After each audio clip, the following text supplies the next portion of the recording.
Let's start with a refresher.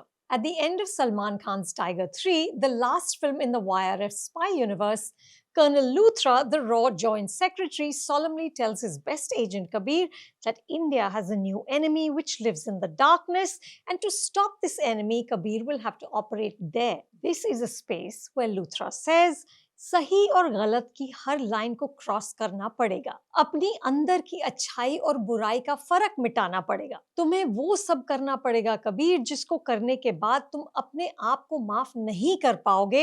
And he ends with this ginger, और अगर जिंदा रहे तो मौत से ज्यादा खतरनाक अंत से बचना पड़ेगा, क्योंकि ऐसा न हो कि शैतान से लड़ते लड़ते तुम खुद ही शैतान बन जाओ. There are delicious possibilities in the idea of Kabir as Shaitan, but War 2 is too timid and too formulaic to explore them.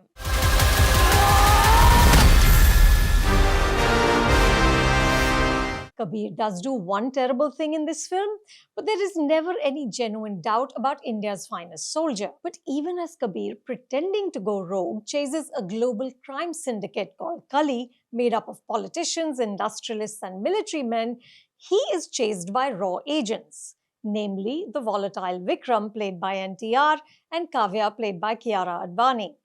The story flits across several timelines, including one stretch in 1999. There are action sequences on planes, trains, speedboats, and ships, crosses, double crosses, a backstory that gives us a glimpse into Kabir's troubled adolescence, a love story that stalls because Kabir's motto is India first, of friendship that splinters and becomes vengeful, and of course, there are gorgeous foreign locations. This film starts in Japan and somehow manages to squeeze in Berlin, Amsterdam, Italy, Somalia, Spain, Davos, and New Delhi. War 2 is star-studded, glossy, expensive, and yet it fails to deliver the adrenaline high of its predecessor, War, which featured one of Hindi cinema's sexiest hero entry shots.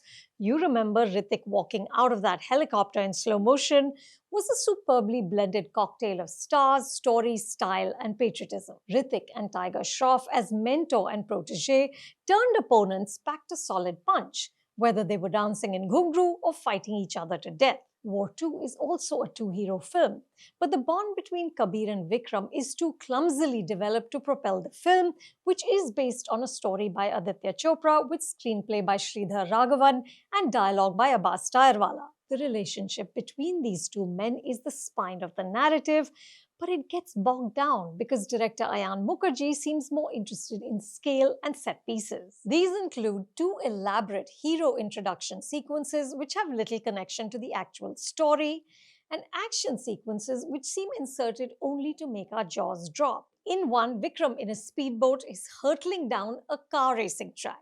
In another, characters are sitting in a car on top of a train which is heading into a tunnel. I understand that the spyverse is built on defying the laws of physics, and these films require a much higher suspension of disbelief, but when anything goes, nothing lands. In one scene, Vikram has a gun aimed at Kabir, but instead of firing, he launches into this monologue, causing another character in the frame to say, "For God's sake, just kill him," which becomes unintentionally funny. Kiara has more to do in this film than Vani Kapoor did in War, but her track doesn't add much emotion or humor.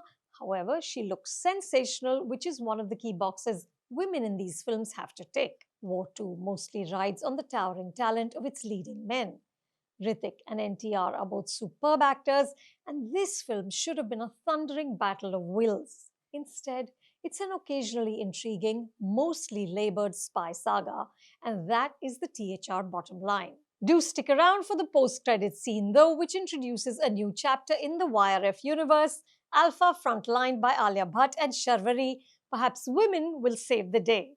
You can see War 2 at a theatre near you. If you like this review, do subscribe to The Hollywood Reporter India.